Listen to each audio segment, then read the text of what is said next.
Ito po yung iiwasan ng mga otoridad dito, yung magpunta dito sa tabing dagat o maligo. So dahil delikado nga sa buhaya. So tignan natin yung sitwasyon dito. So yun oh. Ang lugar na yan ay Katunggan yan. Yung mangrove. So diyan naninirahan yung mga buhaya. Kaya possible namamasyal din sila dito sa tabi. Hindi nga to apply oh, yan oh, putik yan oh.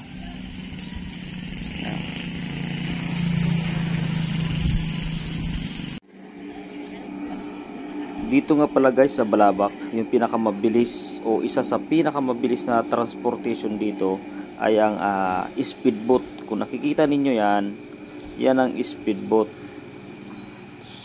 Almost 45 minutes to 1 hour nandoon na siya sa Buliluyan. Then magpipick up lang doon ang pasahero, babalik ulit yan dito sa bayan ng Balabac. So kung makikita nyo guys oh, medyo malakas pa yung alon. Pero dahil speedboat nga yan, baliwala lang yan sa kanya. At safety yan bago umalis dito sa Pantalan dahil chinicheck yan ng ating magigiting na Philippine Coast Guard dito sa Balabac.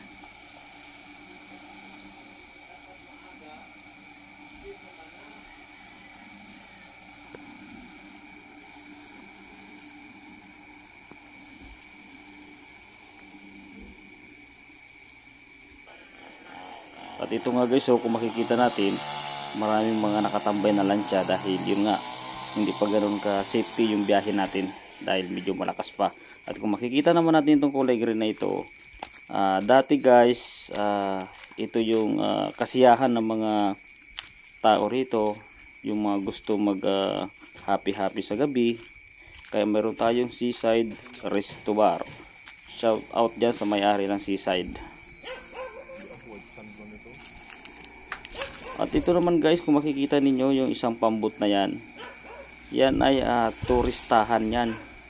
So dahil hapon na, pauwi na yan guys, yung ang pambot na turistahan na yan. Galing yan sila possible doon sa Onok Island, yung isa sa pinakamagandang isla dito sa Balabac. Siyempre ngayon guys, aakyat tayo ng Parula. Ito ang daan, medyo matarik pero kahit papaano kaya naman. Ang lalaki ng puno guys oh, kung mapansin niyo, nara yan.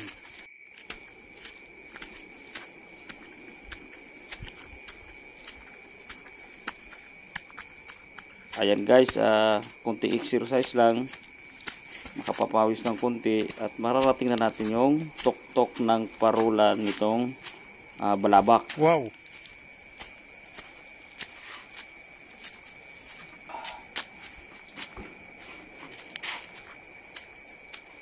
Napakalinis oh.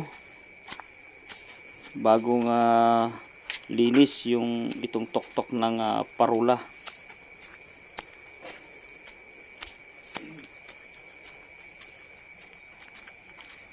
So sira na guys yung building dito.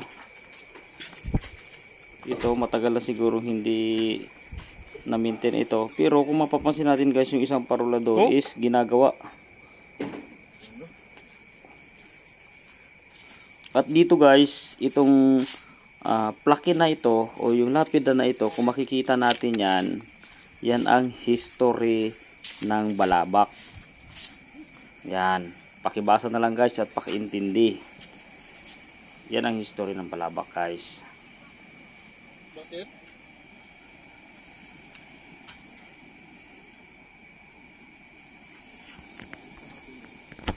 At dahil nga dito tayo sa taas, siyempre napakaganda ng tanawin. Mayroon tayong nakitang barko. Dahil hindi yan bago dito sa Balabac guys, yung mga barko. Dahil ang mga barko guys ay ang Balabac isa sa passageway ng mga barko. Kaya normal, may mga barko talaga dito tayo makikita sa dagat ng Balabac.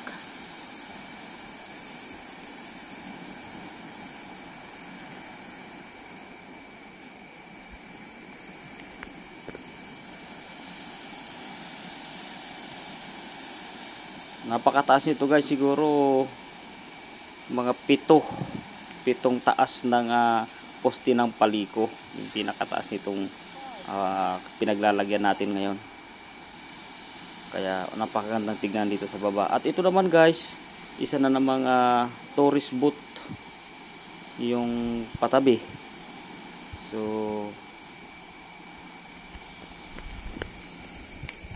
ingat-ingat kayo mga local and foreign tourists na nag-island hopping. So enjoy.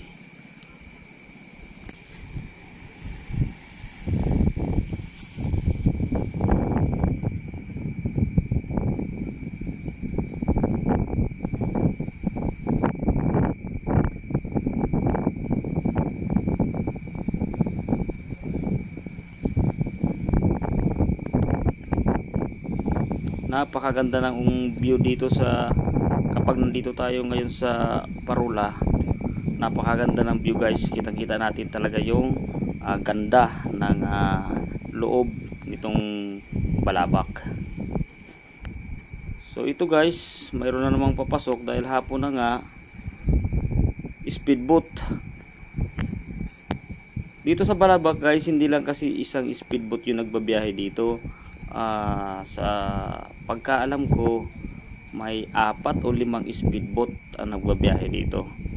So ito galing itong Buliluyan possible, kaya pabalik na siya at kargado ito sa pasahero. Napakabilis lang yan guys, tulad ng sabi ko kanina, 45 to 1 hour makakarating na sa Balabac to Buliluyan, din Buliluyan to Balabac.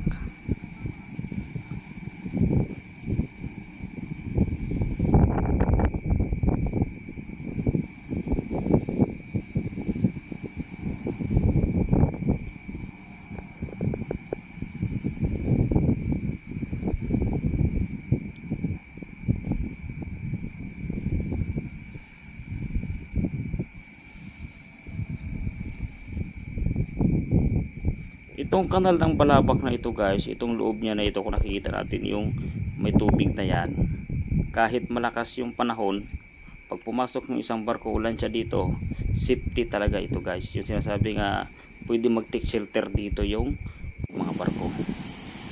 So ito naman guys, may nakita tayong isang pambot na maliit. Sa tingin ko ito ay pangisdaan.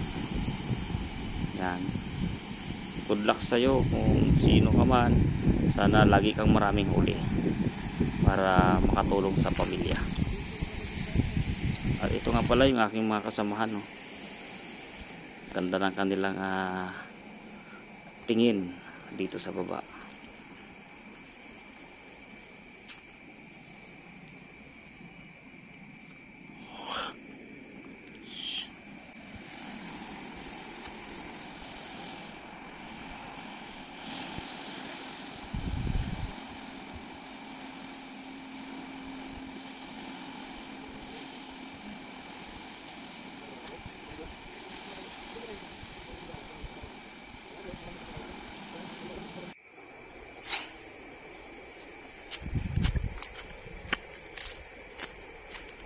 Guys, pababa na tayo.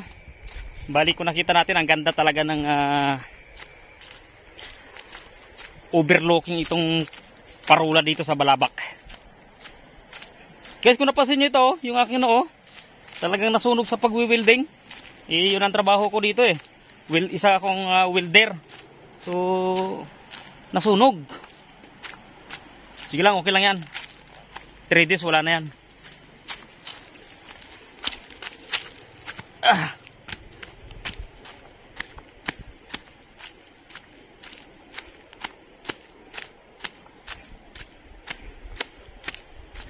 Medyo mataas lang ito guys, pero malapit lang naman.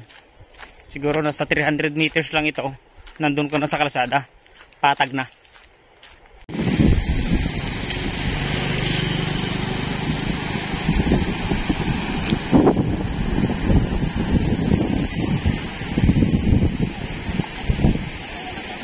Wow! Ang ganda ng sunset. Dito lang guys sa Balabac, Palawan. Yun o. Medyo gumanda ang panahon natin ngayon, kaya may mga lingkat na babae tayo nakikita dito, nagpi-picture taking.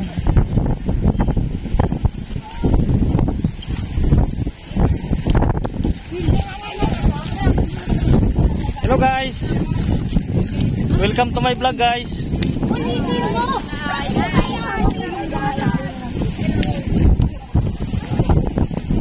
Dito guys, oh, kita ninyo talagang